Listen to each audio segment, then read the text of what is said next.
الجزء 18. أولا، فأنشأنا لكم به جنات من نخيل وأعناب لكم فيها فواكه كثيرة ومنها تأكلون. سورة المؤمنون الآية 19.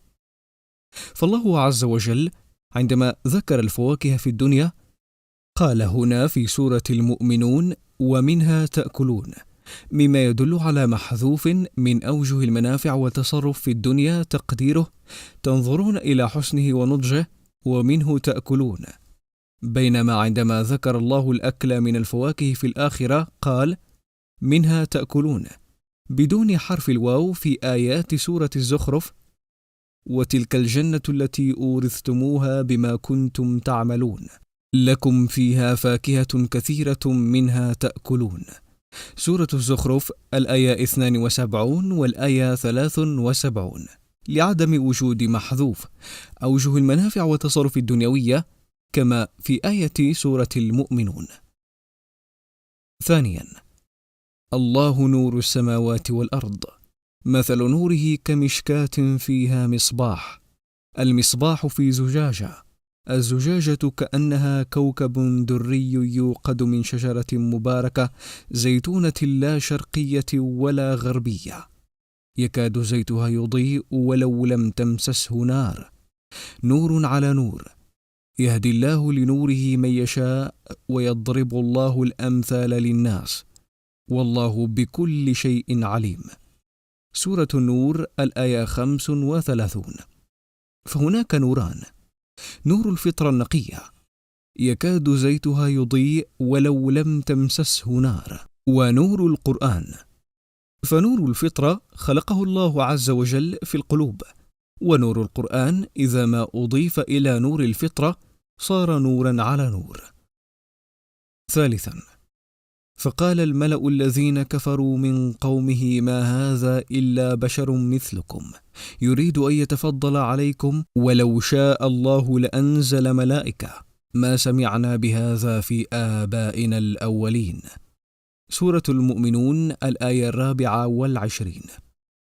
رابعا، وعد الله الذين آمنوا منكم وعملوا الصالحات ليستخلفنهم في الأرض كما استخلف الذين من قبلهم وليمكنن لهم دينهم الذي ارتضى لهم وليبدلنهم من بعد خوفهم أمنا يعبدونني لا يشركون بي شيئا ومن كفر بعد ذلك فأولئك هم الفاسقون. سورة النور الآية 55.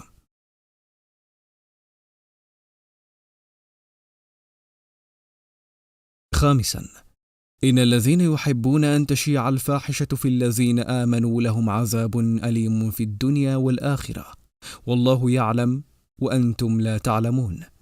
سورة النور الآية 19.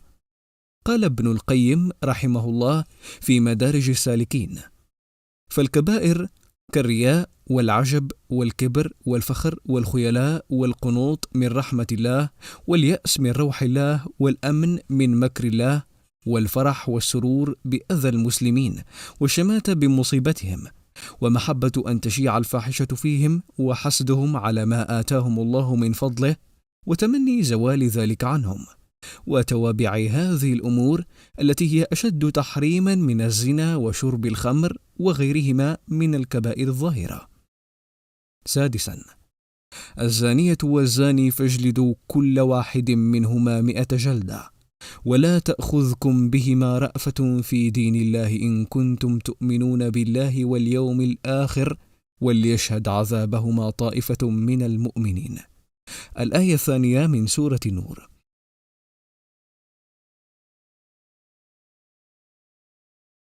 سابعا، أيحسبون أن ما نمدهم به من مال وبنين نسارع لهم في الخيرات بل هم لا يشعرون. سورة المؤمنون الآية 55 والآية 66. جاء في تفسير البغوي: أيحسبون أن ما نمدهم به من مال وبنين، ما نعطيهم ونجعله مدادا لهم من المال والبنين في الدنيا نسارع لهم في الخيرات، أي نعجل لهم في الخيرات ونقدمها ثوابا لأعمالهم لمرضاتنا عنهم، بل لا يشعرون أن ذلك استدراج لهم. ثامنا: والذين يؤتون ما آتوا وقلوبهم وجلة أنهم إلى ربهم راجعون. سورة المؤمنون، الآية 60. روي أن عائشة رضي الله عنها زوج النبي صلى الله عليه وسلم قالت: سألت رسول الله صلى الله عليه وسلم عن هذه الآية: والذين يؤتون ما آتوا وقلوبهم وجلة.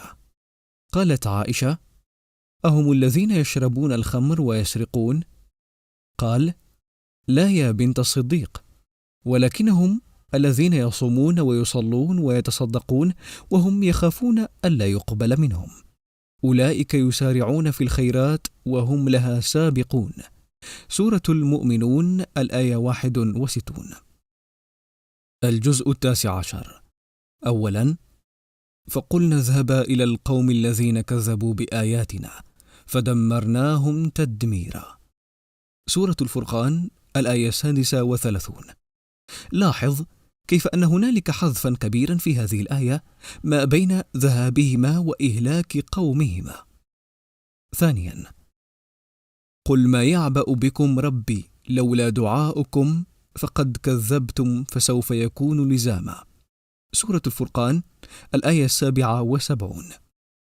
قال ابن كثير: أي لا يبالي ولا يكترث بكم إذا لم تعبدوه، فإنه إنما خلق الخلق ليعبدوه ويوحدوه ويسبحوه بكرة وأصيلا.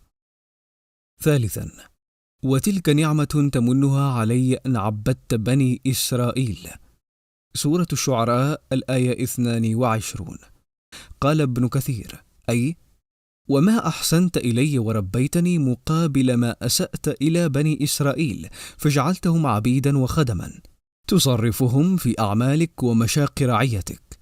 أفي إحسانك إلى رجل واحد منهم بما أسأت إلى مجموعهم؟ أي ليس ما ذكرته شيئا بالنسبة إلى ما فعلت بهم. رابعا: إن كاد ليضلنا عن آلهتنا لولا أن صبرنا عليها، وسوف يعلمون حين يرون العذاب من أضل سبيلا. سورة الفرقان، الآية 42. خامسا: وقال الذين لا يرجون لقاءنا لولا أنزل علينا الملائكة أو نرى ربنا لقد استكبروا في أنفسهم وعتوا عتوا كبيرا. سورة الفرقان، الآية 21. الجزء 20. أولا: ولقد أرسلنا إلى ثمود أخاهم صالحا أن يعبدوا الله فإذا هم فريقان يختصمون. سورة النمل، الآية 45. ثانيا: أمن خلق السماوات والأرض وأنزل لكم من السماء ماء فأنبتنا به حدائق ذات بهجة ما كان لكم أن تنبتوا شجرها أإله مع الله بل هم قوم يعدلون. سورة النمل، الآية 60.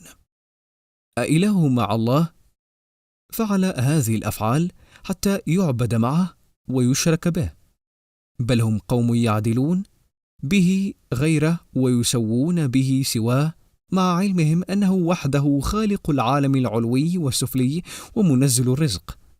مقتطف من تفسير سعدي. ثالثا: بل ادارك علمهم في الآخرة بل هم في شك منها بل هم منها عمون. سورة النمل، الآية 66.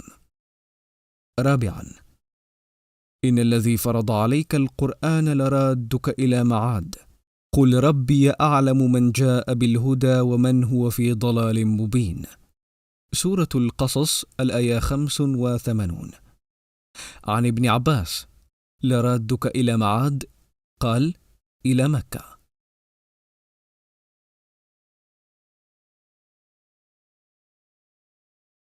الجزء 21.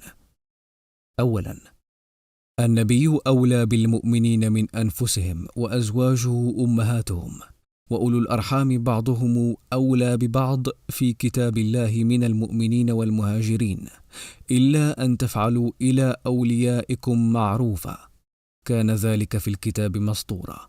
سورة الأحزاب، الآية 6. ثانيا: وإذا أذقنا الناس رحمة فرحوا بها وإن تصبهم سيئة بما قدمت أيديهم إذا هم يقنطون. سورة الروم الآية 36.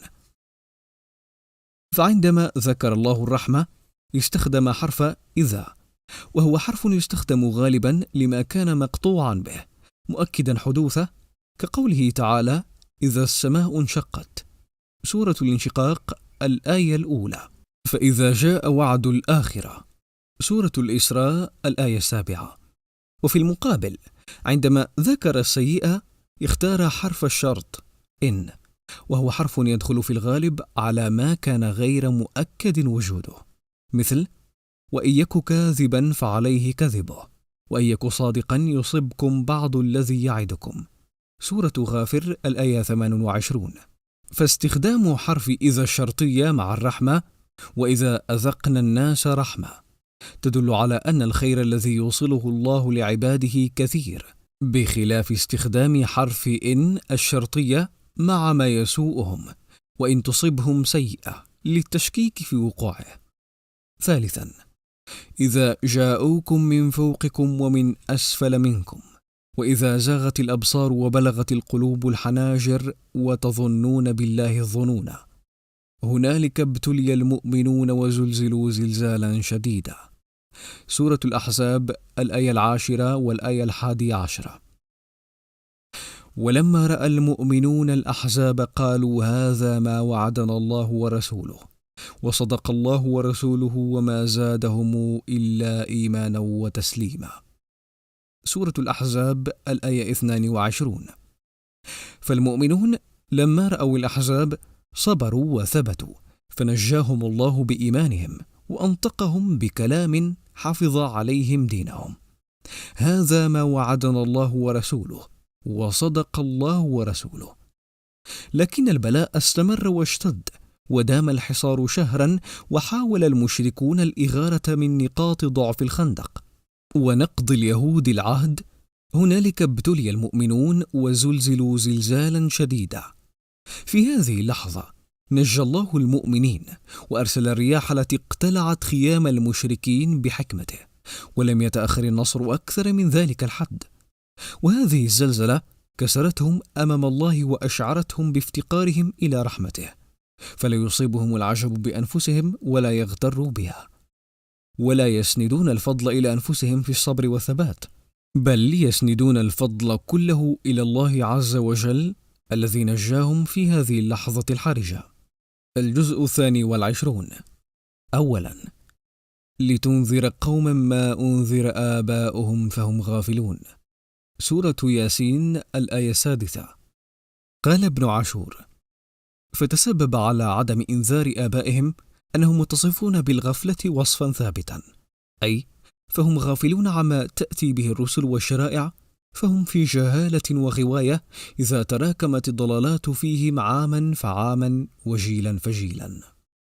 ثانيا، واذكرن ما يتلى في بيوتكن من آيات الله والحكمة إن الله كان لطيفا خبيرا.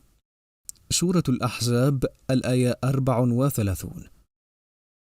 ثالثا، وإذ تقول للذي أنعم الله عليه وأنعمت عليه أمسك عليك زوجك واتق الله وتخفي في نفسك ما الله مبديه وتخشى الناس والله أحق أن تخشاه، فلما قضى زيد منها وطرا زوجناكها لكي لا يكون على المؤمنين حرج في أزواج أدعيائهم إذا قضوا منهن وطرا وكان أمر الله مفعولا. سورة الأحزاب الآية 37. رابعا، وما أموالكم ولا أولادكم بالتي تقربكم عندنا زلفى إلا من آمن وعمل صالحا فأولئك لهم جزاء الضعف بما عملوا وهم في الغرفات آمنون. سورة سبأ الآية 37. قال ابن عاشور: أبطلت الآية أن تكون أموالهم وأولادهم مقربة عند الله عز وجل، وأنه لا يقرب إلى الله إلا الإيمان والعمل الصالح. خامسا، قل إنما أعظكم بواحدة أن تقوموا لله مثنى وفرادا ثم تتفكروا ما بصاحبكم من جنة إن هو إلا نذير لكم بين يدي عذاب شديد. سورة سبأ الآية 46. سادسا: يا أيها الذين آمنوا لا تدخلوا بيوت النبي إلا أن يؤذن لكم إلى طعام غير ناظرين إناه، ولكن إذا دعيتم فادخلوا، فإذا طعمتم فانتشروا ولا مستأنسين لحديث، إن ذلكم كان يؤذي النبي فيستحيي منكم، والله لا يستحيي من الحق. وإذا سألتموهن متاعا فاسألوهن من وراء حجاب، ذلكم أطهر لقلوبكم وقلوبهن. وما كان لكم أن تؤذوا رسول الله ولا أن تنكحوا أزواجه من بعده أبدا، إن ذلكم كان عند الله عظيما. سورة الأحزاب الآية 53. فهؤلاء زوجات النبي محمد صلى الله عليه وسلم هن أمهات المؤمنين وأطهر النساء قلوبا، وصحابة النبي صلى الله عليه وسلم هم أطهر الرجال قلوبا، ومع ذلك أمر الله تعالى بالحجاب بينهم. ونذكر في هذا السياق حديث النبي صلى الله عليه وسلم: إني لا أصافح النساء، إنما قولي ل100 امرأة كقولي لامرأة واحدة. سابعا: وحيل بينهم وبين ما يشتهون، كما فعل بأشياعهم من قبل، إنهم كانوا في شك مريب. سورة سبأ الآية 54. الجزء 23. أولا: قالوا إنكم كنتم تأتوننا عن اليمين. سورة الصافات الآية 28. قال ابن عاشور: ومن المعاني التي تحتملها الآية أن يريدوا تأتوننا من الجهة التي يحسنها تمويهكم وإغواءكم وتظهرون فيها أنها جهة الرشد. وقال الإمام الطبري: يقول تعالى ذكره: قالت الإنس للجن: إنكم أيها الجن كنتم تأتوننا من قبل الدين والحق فتخدعوننا بأقوى الوجوه. ثانيا: أفما نحن بميتين إلا موتتنا الأولى وما نحن بمعذبين. سورة الصافات من الآية 58 إلى الآية 59. ثالثا: أذلك خير نزلا أم شجرة الزقوم إنا جعلناها فتنة للظالمين. سورة الصافات من الآية 62 إلى الآية 63. قال القرطبي: لما خوفوا بها قال أبو جهل استهزاء: هذا محمد يتوعدكم بنار تحرق الحجارة، ثم يزعم أنها تنبت الشجر والنار تأكل الشجر. رابعا: وإذا قيل لهم أنفقوا مما رزقكم الله قال الذين كفروا للذين آمنوا أنطعم من لو يشاء الله أطعمه إن أنتم إلا في ضلال مبين. سورة ياسين الآية 47. خامسا: وقالوا ما لنا لا نرى رجالا كنا نعدهم من الأشرار. سورة صاد الآية 62. الجزء 24. أولا: أليس الله بكاف عبده ويخوفونك بالذين من دونه ومن يضلل الله فما له من هاد. هناك قراءتان: عبده وعباده. قال الطبري: والصواب من القول في ذلك أنهما قراءتان مشهورتان في قراءة الأمصار، فبأيتهما قرأ القارئ فمصيب لصحة معنييهما واستفاضة القراءة بهما. ثانيا: أليس الله بكاف عبده ويخوفونك بالذين من دونه ومن يضلل الله فما له من هاد. سورة الزمر الآية 36. ثالثا: إذ جاءتهم الرسل من بين أيديهم ومن خلفهم ألا تعبدوا إلا الله قالوا لو شاء ربنا لأنزل ملائكة فإنا بما أرسلتم به كافرون. سورة فصلت الآية 14. رابعا: اليوم تجزى كل نفس بما كسبت لا ظلم اليوم إن الله سريع الحساب. سورة غافر الآية 17. الجزء 25. أولا: ولن ينفعكم اليوم إذ ظلمتم أنكم في العذاب مشتركون. سورة الزخرف الآية 39. قال البغوي: ولن ينفعكم اليوم في الآخرة إذ ظلمتم أشركتم في الدنيا أنكم في العذاب مشتركون، يعني لا ينفعكم الاشتراك في العذاب، ولا يخفف الاشتراك عنكم شيئا من العذاب، لأن لكل واحد من الكفار والشياطين الحظ الأوفر من العذاب. ثانيا: ولئن أذقناه رحمة منا من بعد ضراء مسته ليقولن هذا لي وما أظن الساعة قائمة ولئن رجعت إلى ربي إن لي عنده للحسنى فلتنبئن الذين كفروا بما عملوا ولنذيقنهم من عذاب غليظ. سورة فصلت الآية 50. قال الطبري: ليقولن هذا لي عند الله لأن الله راض عني برضاه عملي وما أنا عليه مقيم. ثالثا: أفرأيت من اتخذ إلهه هواه وأضله الله على علم وختم على سمعه وقلبه وجعل على بصره غشاوة فمن يهديه من بعد الله أفلا تذكرون. سورة الجاثية الآية 23. من أوجه تفاسير وأضله الله على علم أن أضله الله بعد بلوغ العلم إليه وقيام الحجة عليه، وهذا قول ابن كثير.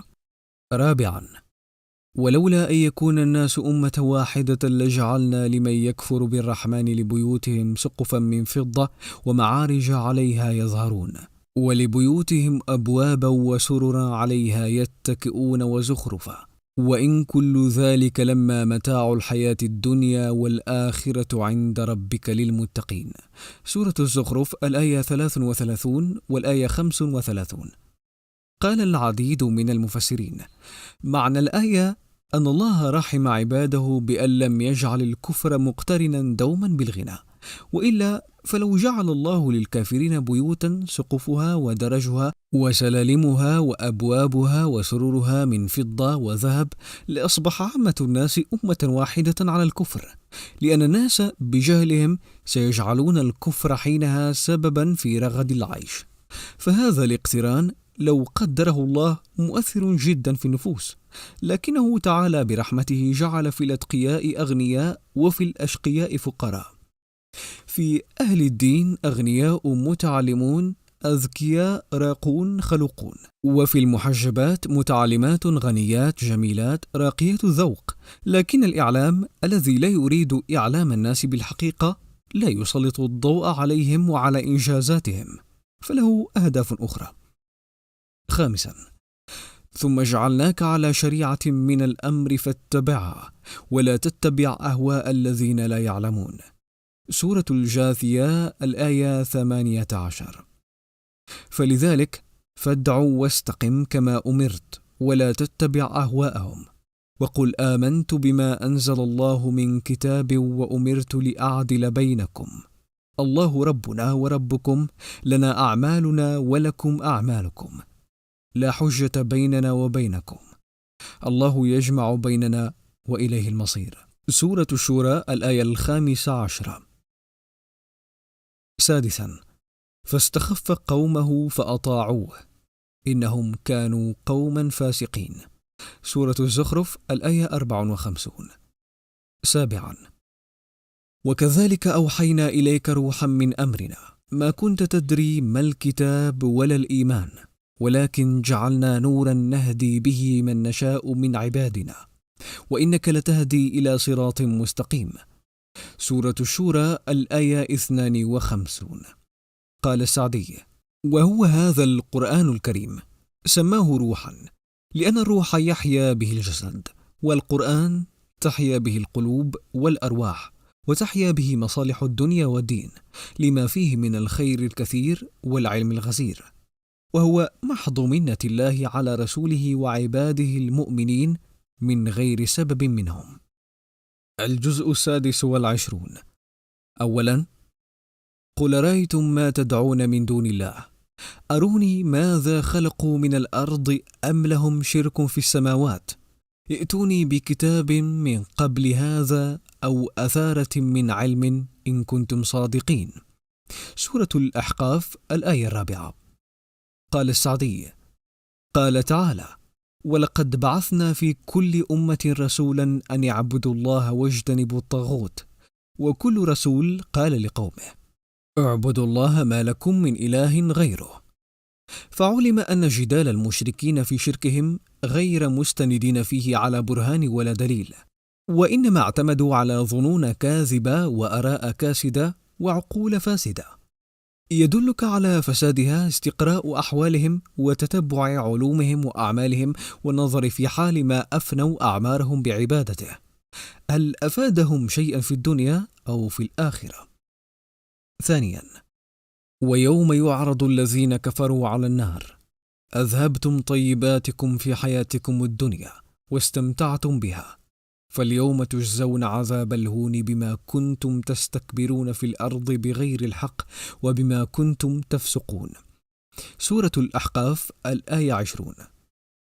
في الحديث الذي رواه الحاكم وقال فيه الذهبي في تلخيص على شرط البخاري ومسلم أن سعدا رضي الله عنه استأذن على ابن عامر وتحته مرافق من حرير فأمر بها فرفعت، فدخل عليه وعليه مطرف خز فقال له: استأذنت علي وتحتي مرافق من حرير فأمرت فرفعت، فقال له: نعم الرجل أنت يا ابن عامر إن لم تكن ممن قال الله عز وجل: أذهبتم طيباتكم في حياتكم الدنيا، والله لأن أضطجع على جمر الغضا أحب إلي من أن أضطجع عليها.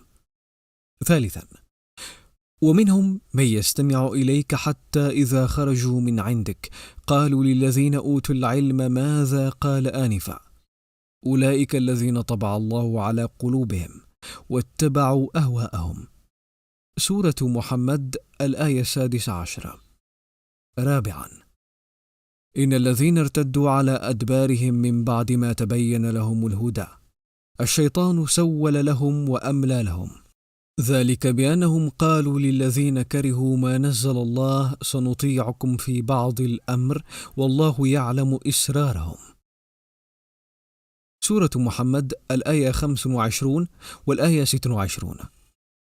جاء في التحرير والتنوير لابن عاشور بتصرف فقوله: وإن أطعتموهم إنكم لمشركون، أي إن أطعتموهم فيما يجادلونكم فيه، وهو الطعن في الإسلام والشك في صحة أحكامه، فإنكم صائرون إلى الشرك أو التحقتم بالمشركين.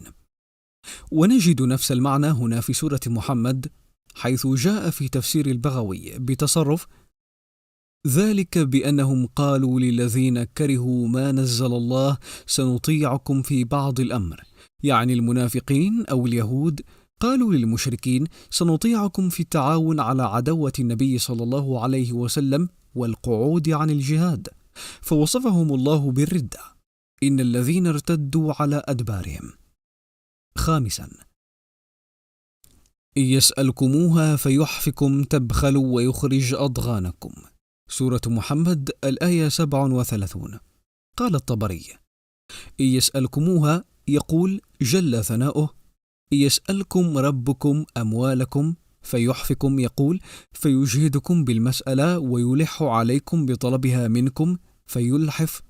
تبخلوا يقول تبخلوا بها وتمنعوها إياه ظنا منكم بها ولكنه علم ذلك منكم، ومن ضيق أنفسكم فلم يسألكموها. سادسا: أم حسب الذين في قلوبهم مرض أن لن يخرج الله أضغانهم. سورة محمد الآية 29.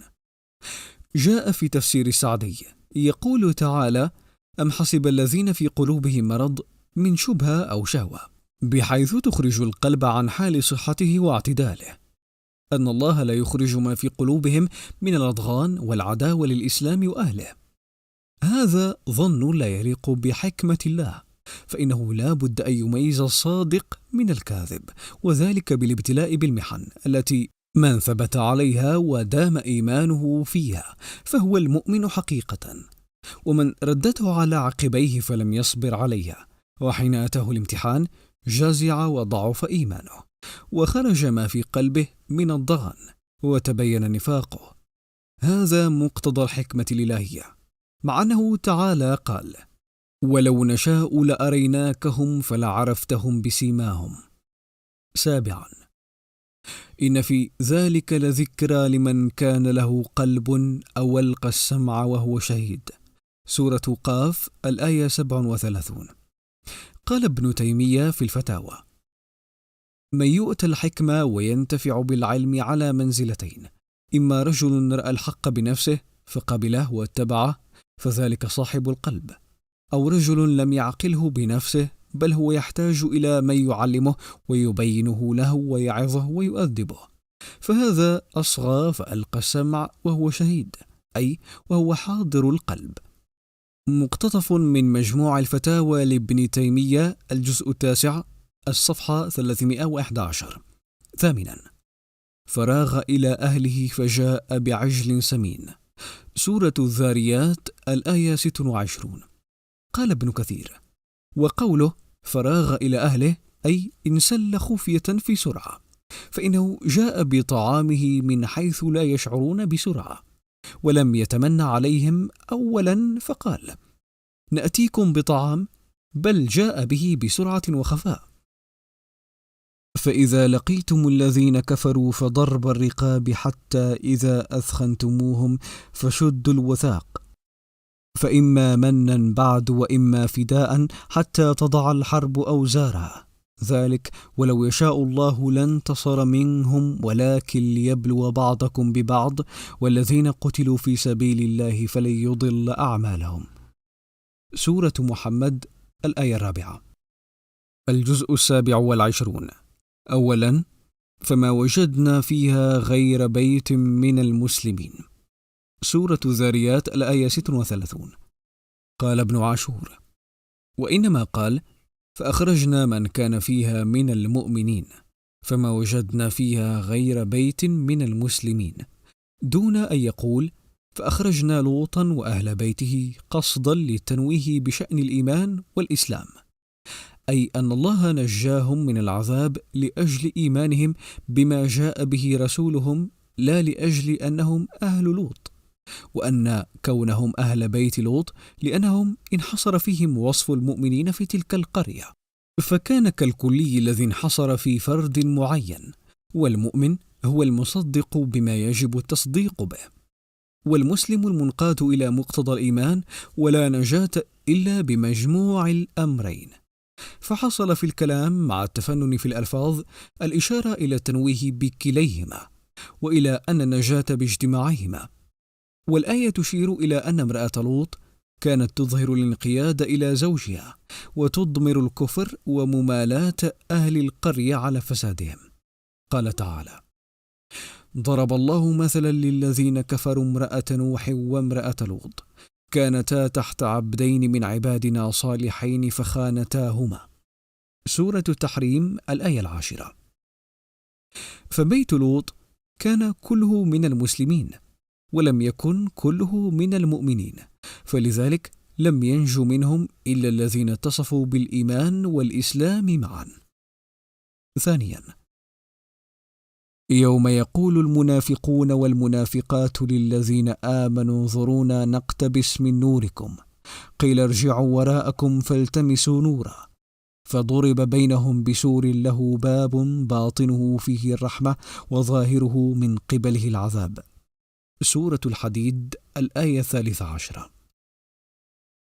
ثالثا: يا أيها الذين آمنوا اتقوا الله وآمنوا برسوله يؤتكم كفلين من رحمته ويجعل لكم نورا تمشون به ويغفر لكم والله غفور رحيم. سورة الحديد الآية 28. رابعا: ينادونهم ألم نكن معكم قالوا بلى ولكنكم فتنتم أنفسكم وتربصتم وارتبتم وغرتكم الأماني حتى جاء أمر الله وغركم بالله الغرور. سورة الحديد الآية 14. خامسا: وأن ليس للإنسان إلا ما سعى وأن سعيه سوف يرى. سورة النجم الآيتان 39 والآية 40. الجزء 28. أولا: يا أيها الذين آمنوا إذا قيل لكم تفسحوا في المجالس فافسحوا يفسح الله لكم، وإذا قيل لكم انشزوا فانشزوا يرفع الله الذين آمنوا منكم والذين أوتوا العلم درجات والله بما تعملون خبير. سورة المجادلة الآية 11. ثانيا: يوم يجمعكم ليوم الجمع ذلك يوم التغابن، ومن يؤمن بالله ويعمل صالحا يكفر عنه سيئاته ويدخل جنات تجري من تحتها الأنهار خالدين فيها أبدا ذلك الفوز العظيم. سورة التغابن الآية 9. قال البغوي: ذلك يوم التغابن، وهو تفاعل من الغبن وهو فوت الحظ، والمراد بالمغبون من غبن عن أهله ومنازله في الجنة، فيظهر يومئذ غبن كل كافر بتركه الإيمان وغبن كل مؤمن بتقصيره في الإحسان. ثالثا: هو الذي بعث في الأميين رسولا منهم يتلو عليهم آياته ويزكيهم ويعلمهم الكتاب والحكمة وإن كانوا من قبل لفي ضلال مبين. سورة الجمعة الآية 2. رابعا: ألم تر إلى الذين نهوا عن النجوى ثم يعودون لما نهوا عنه ويتناجون بالإثم والعدوان ومعصية الرسول، وإذا جاءوك حيوك بما لم يحيك به الله ويقولون في أنفسهم لولا يعذبنا الله بما نقول حسبهم جهنم يصلونها فبئس المصير. سورة المجادلة الآية 8.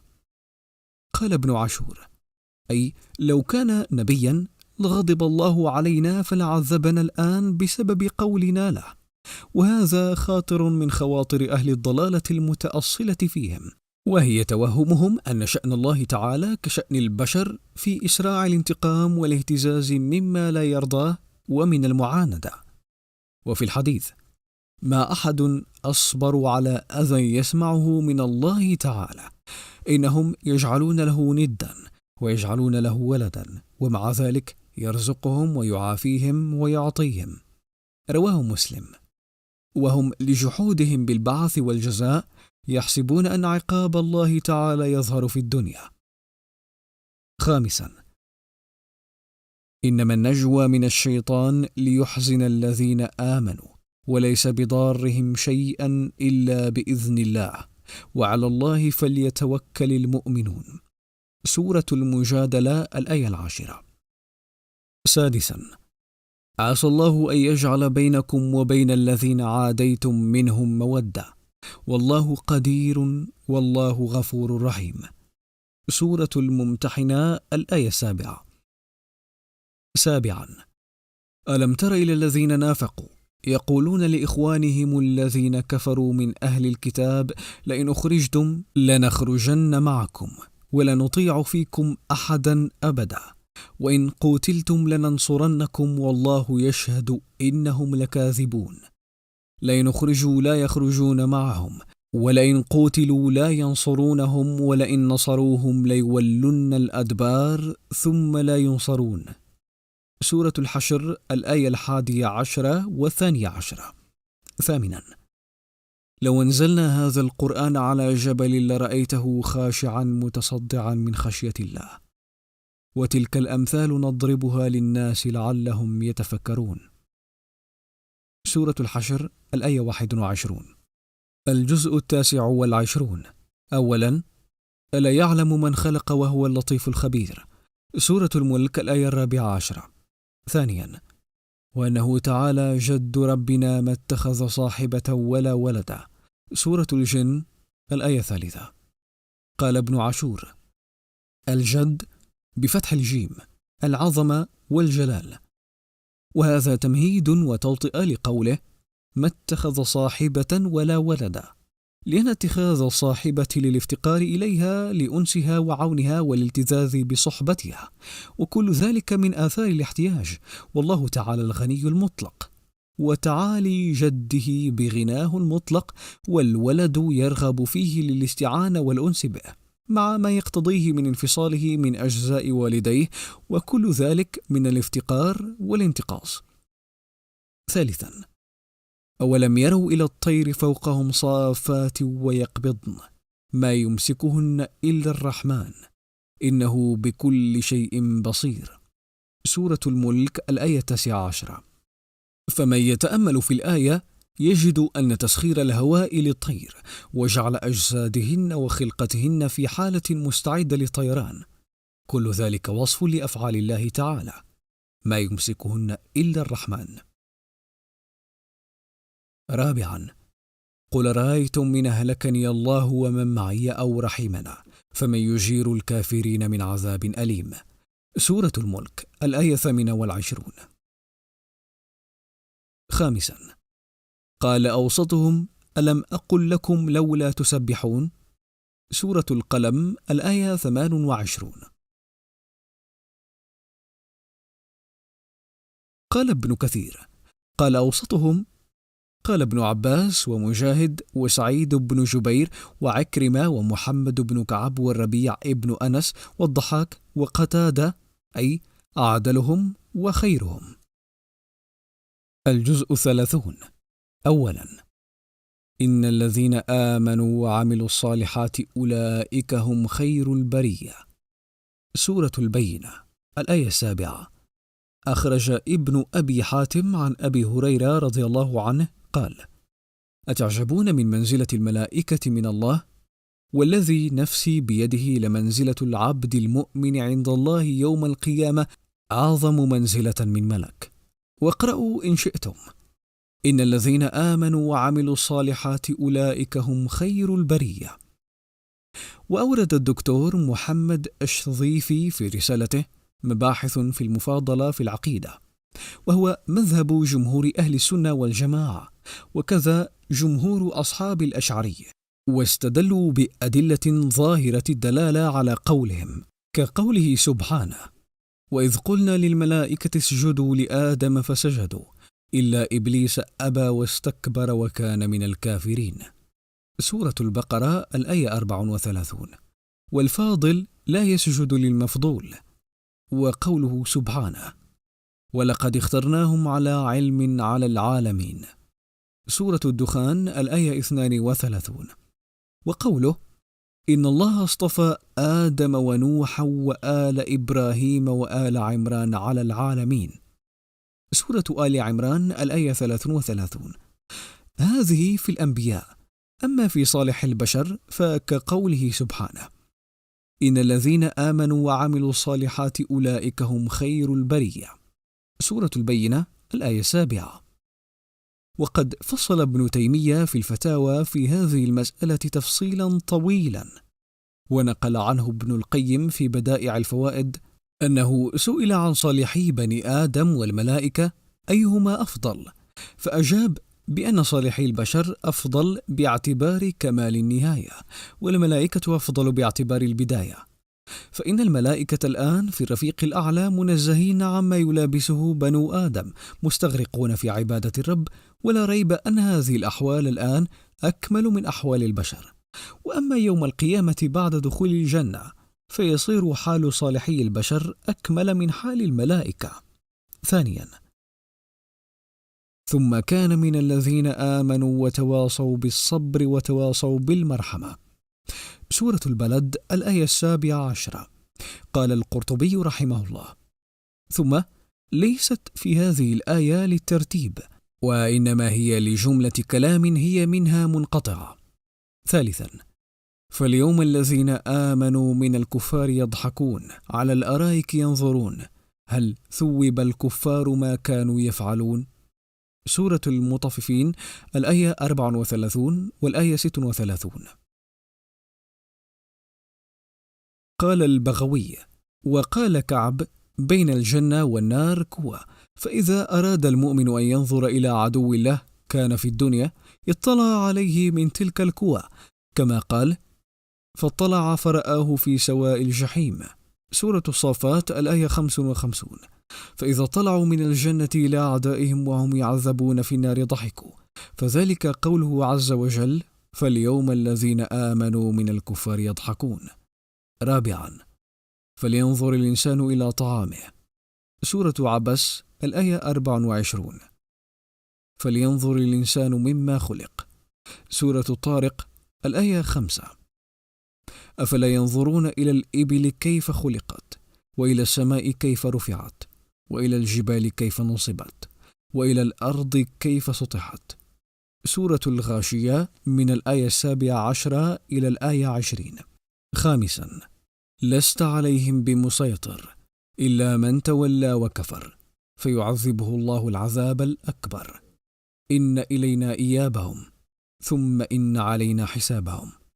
سورة الغاشية من الآية 22 إلى الآية 26. سادسا: إن هو إلا ذكر للعالمين لمن شاء منكم أن يستقيم. سورة التكوير من الآية 27 إلى الآية 28. قال ابن عاشور: إشارة إلى أن الذين لم يتذكروا بالقرآن ما حال بينهم وبين التذكر به إلا أنهم لم يشاءوا أن يستقيموا، بل رضوا لأنفسهم الانحراف، ومن رضي لنفسه الانحراف حرم الهداية، فلما زاغوا أزاغ الله قلوبهم. سورة الصف الآية 5. سابعا: أرأيت الذي يكذب بالدين فذلك الذي يدع اليتيم. سورة الماعون الآيتين الأولى والثانية. قال ابن عاشور: هذا إذان بأن الإيمان بالبعث والجزاء هو الوازع الحق الذي يغرس في النفس جذور الإقبال على الأعمال الصالحة حتى يصير ذلك لها خلقا إذا شبت عليه، فزكت وانساقت إلى الخير بدون كلفة ولا احتياج إلى آمر ولا إلى مخافة مما يقيم عليه العقوبات، حتى إذا اختلى بنفسه وآمن الرقباء جاء بالفحشاء والأعمال النكرة. ثامنا: الذي جمع مالا وعدده يحسب أن ماله أخلده. سورة الهمزاء الآيتين 2 و3. ما أغنى عنه ماله وما كسب. سورة المسد الآية 2. تاسعا: من الجنة والناس. سورة الناس الآية 6. قال ابن عاشور: بين الله تعالى نوع الموسوس بأنهم من الجنة والناس، لأنه ربما غاب عن البال أن من الوسواس ما هو شر من وسواس الشياطين، وهو وسوسة الناس، وهو أشد خطرا، وهم بالتعوذ منه أجدر، لأنه منهم أقرب وهو عليهم أخطر، وأنهم في وسائل الضر أدخل وأقدر. عاشرا: وسيجنبها الأتقى الذي يؤتي ماله يتزكى. سورة الليل الآية 17 والآية 18. قال الرازي في التفسير الكبير: نزلت في أبي بكر بإجماع المفسرين، والأتقى أفعل التفضيل، فإذا ضممت ذلك إلى قوله تعالى: إن أكرمكم عند الله أتقاكم، تبين لنا أن أبا بكر أفضل هذه الأمة بعد رسول الله صلى الله عليه وسلم.